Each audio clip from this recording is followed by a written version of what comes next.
Nutrition services. मैं आपके educator miss भावना पवार। हम कंटिन्यू कर रहे हैं कॉन्ट्रासेप्टिव मेथड्स, जिसमें कि हम नेक्स्ट पढ़ने जाएंगे टर्मिनल मेथड। अब टर्मिनल मेथड क्या होती है? टर्मिनल मेथड्स को हम ये देखा जाए कि आपने क्या किया है, आपकी फैमिली प्लानिंग आपकी हो चुकी है, आपने एक या दो बच्चे जितने भी आपको चाहिए थे आपने कर लिए। उसके बाद में आपको एक परमानेंट मेथड चाहिए, ठीक है, जिससे आप क्या कर सको, प्रेगनेंसी को अवॉइड कर सको। तो ये होती है हमारी टर्मिनल मेथड। इनको देख लेते हैं हम लोग, क्या है ये। The contraception method discussed previous are used for delaying the first pregnancy or for maintaining a gap between two childbirths। मतलब कि क्या होता है, जो हमारी फैमिली प्लानिंग मेथड होती है जो हमने प्रीवियसली पढ़ी, ठीक है, हमने जितनी भी सारी पढ़ी है उसके अंदर क्या हो रहा है, हम बच्चों के बीच में गैप मेंटेन करने के लिए क्या कर रहे हैं, उन्हें यूज कर रहे हैं, ठीक है। बाकी कॉन्ट्रासेप्टिव मेथड्स को हम बच्चों के बीच में गैप मेंटेन करने के लिए ही यूज करते हैं या प्रेगनेंसी को अवॉइड करने के लिए यूज कर रहे हैं, ठीक है। अब इसके बाद में क्या कर रहे हैं ये देखते हैं हम लोग। But the terminal method are used after the family is complete and the couple wants to end the need of contraception or other methods। अब क्या हो रहा है, जब आपकी फैमिली कंप्लीट हो गई है, दो आपके बच्चे हो चुके हैं या उससे ज्यादा भी आपके बच्चे हो चुके हैं, आपका हो चुका है कि हाँ हमें दो बच्चे चाहिए, तीन बच्चे चाहिए, उसके बाद में आपको एक परमानेंट क्या है, कॉन्ट्रासेप्टिव क्या चाहिए, मेथड चाहिए, ठीक है, कि आप डेली जो प्रीवियस मेथड से उनका यूज नहीं करना चाहते तो आप क्या करो, टर्मिनल मेथड का यूज करो। इसलिए क्या होती है, टर्मिनल मेथड यूज होती है। अब फर्स्ट मेथड क्या है हमारे पास में, वैसेक्टोमी। वैसेक्टोमी क्या होती है देखते हैं हम लोग। It is performed for the males is a very simple outpatient surgical procedure around 20 minutes। अब ये क्या होती है, किन लोगों पे परफॉर्म होगी, मेल और फीमेल में से मेल्स पे क्या होगी, परफॉर्म होगी, ठीक है, वैसेक्टोमी की मेथड। ये क्या होती है, इजी आउटपेशेंट सर्जरी होती है, मतलब कि बहुत इजी होती है, 20 मिनट्स में सर्जरी इसकी कंप्लीट हो जाती है, और क्या है, साइड इफेक्ट्स भी बहुत कम देखने को मिलते हैं, ठीक है। अब ये क्या है, in this method a small cut is made above the men's scrotum on both the sides to remove small portion. मतलब अब क्या करेंगे, जो मेन का स्क्रूटम होता है, जो पेनिस वाला पार्ट होता है, उसमें क्या होता है, एक स्क्रूटम में पार्ट होता है, तो उसके दोनों साइड्स में क्या होगा, कट लगाएंगे और वहां से क्या करेंगे, एक वेसल को काट दिया जाएगा, ठीक है। To remove small portion of vas deferens. मतलब ये वॉइस डिफर्स नाम का क्या होता है, एक वेसल होती है जिसको क्या करते हैं, काट देते हैं। अब इससे क्या होता है वो देखते हैं हम लोग। वैसेक्टोमी डज नॉट स्ट्रेंथ और मोटिलिटी टू मेल। मतलब कि इसमें क्या होता है, जो वैसेक्टोमी की कंडीशन में बहुत सारे मेल्स क्या होते हैं, इस प्रोसीजर से डरते हैं कि क्या होगा, उनकी स्ट्रेंथ कम हो जाएगी, पर इससे क्या होता है, उनकी स्ट्रेंथ में कोई भी डिफरेंस नहीं आता, ठीक है। ये सिर्फ आपकी क्या होती है, जो वेसल्स होती है उसको कट कर दिया जाता है, जिससे क्या होता है, जो स्पर्म होता है वो क्या होगा, नहीं रिलीज होगा, जिससे क्या होगा, वुमेन प्रेग्नेंट नहीं होगी, ठीक है। इसके बाद में क्या लिखा है कि ejaculate semen which does not contain the sperm। मतलब कि सीमेन जो ejaculate करेगा आफ्टर सेक्स के बाद में, तो उससे क्या होगा, स्पर्म ejaculate नहीं होता, ठीक है, सीमेन बस आता है, स्पर्म्स नहीं आते उसके अंदर। इसलिए क्या होती है, वैसेक्टोमी की प्रोसीजर की जाती है, बहुत ही सेफ होती है, ठीक है। अब नेक्स्ट हम लोग पढ़ेंगे, तो हम लोग ट्यूबेक्टोमी के एडवांटेजेस और डिसएडवांटेजेस या ड्रॉबैक्स देख लेते हैं क्या क्या होते हैं। तो एडवांटेजेस क्या दिख रहे हैं हमको, it is a very simple and 100% effective surgical procedure. मतलब क्या होती है, ये 100% इफेक्टिव होगी, ठीक है।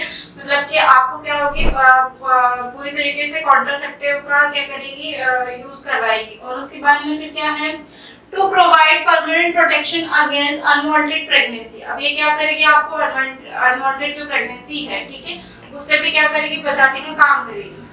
No side effects can see. अब आपको साइड इफेक्ट्स क्या होंगे इसमें देखने को मिलेंगे ही नहीं, ठीक है, बहुत ज्यादा कम माइनर साइड इफेक्ट्स आपको देखने को मिल सकते हैं।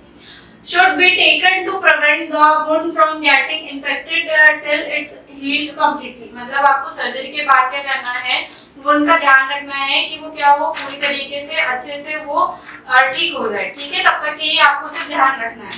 अब इसके ड्रॉबैक्स क्या होंगे, ड्रॉबैक्स या डिसएडवांटेजेस देख लेते हैं। In some surgical recanalization has been successfully done. अब क्या होता है, कुछ सर्जरी में रिकैनलाइज हो जाती है, मतलब कि जिस हमने वेसल को काटा था वो फिर से क्या होती है, जुड़ सकती है, ठीक है।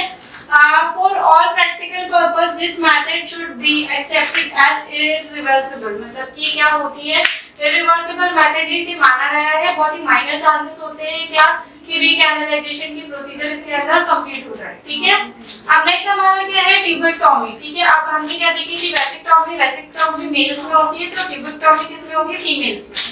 अब इसमें क्या कर रहे हैं, it is perform for the females. अब ये किस पे परफॉर्म कर रहे हैं हम लोग, फीमेल्स पे, ठीक है। After which they have to remain hospitalised for 2 to 3 days। अब इसमें क्या कर रहे हैं, मेल को क्या करना था, 20 मिनट की सर्जरी थी, कोई हॉस्पिटलाइजेशन की जरूरत नहीं थी। पर फीमेल्स को क्या होता है, फीमेल्स की बॉडी के अंदर होते हैं फैलोपियन ट्यूब्स, ठीक है। उसी को हम लोग क्या करते हैं, कट करते हैं, इसी को ट्यूबेक्टोमी बोलते हैं। तो उसके लिए क्या करना पड़ता है, हमें फीमेल्स को 2 to 3 days के लिए हॉस्पिटलाइज करना पड़ता है। And also take rest for few days, और उसके बाद में क्या करना है, हमें रेस्ट भी लेने की जरूरत पड़ती है। In this method, a small piece of fallopian tube is removed and the ends are tied up to the back at the passage of ovum। मतलब ये इसमें क्या कर रहे हैं हम लोग, जो फैलोपियन ट्यूब हमारी इस साइड से, दोनों साइड से इस तरीके से आएगी, इसको क्या कर देंगे, कट कर देंगे, ठीक है। तो इससे क्या होगा, जो ओवरी में क्या बन रहे हैं, एग बन रहे हैं, तो वो क्या होंगे, रिलीज नहीं हो पाएंगे, रिलीज नहीं हो पाएंगे, ठीक है। तो ये क्या, इस प्रोसीजर को बोलेंगे हम लोग tubectomy. Tubectomy provides permanent protection against unwanted pregnancy. ये भी क्या करती है, परमानेंट क्या करती है, आपको बचाती है प्रेगनेंसी से, ठीक है। तो ये क्या हो गया हमारा, ट्यूबेक्टोमी की प्रोसीजर कंप्लीट होती है यहाँ पे। अब नेक्स्ट देख लेते हैं हम लोग लेप्रोस्कोपी। अब लेप्रोस्कोपी क्या हो जाएगी, female sterilisation has been simplified with the use of laparoscope. अब लेप्रोस्कोप क्या होता है, कैपिलरी जैसे क्या होगा, एक आपका इंस्ट्रूमेंट होगा जिससे क्या करेंगे, आप सेम प्रोसीजर करेंगे, ठीक है। ट्यूबेक्टोमी जैसे ही प्रोसीजर करेंगे फीमेल पेशेंट के ऊपर। अब इसमें क्या है, to perform this procedure the female need to be hospitalised only for a few hours. अब इसमें क्या हो रहा है, जो फीमेल है उसको सिर्फ कुछ घंटों के लिए क्या करना है, हॉस्पिटल में एडमिट होना है, ठीक है। अब इसके अंदर क्या देखते हैं हम, इन this method a very small cut is made in the abdomen, ठीक है। अब इसमें भी क्या कर रहे हैं, स्मॉल कट कर रहे हैं, पर बहुत छोटा, ठीक है। जैसे हमको ट्यूबेक्टोमी के अंदर क्या करना पड़ रहा था, बड़ा इंसिजन करना पड़ रहा था, कट कर रहे थे, उसके बाद में फैलोपियन ट्यूब को टाई कर रहे थे।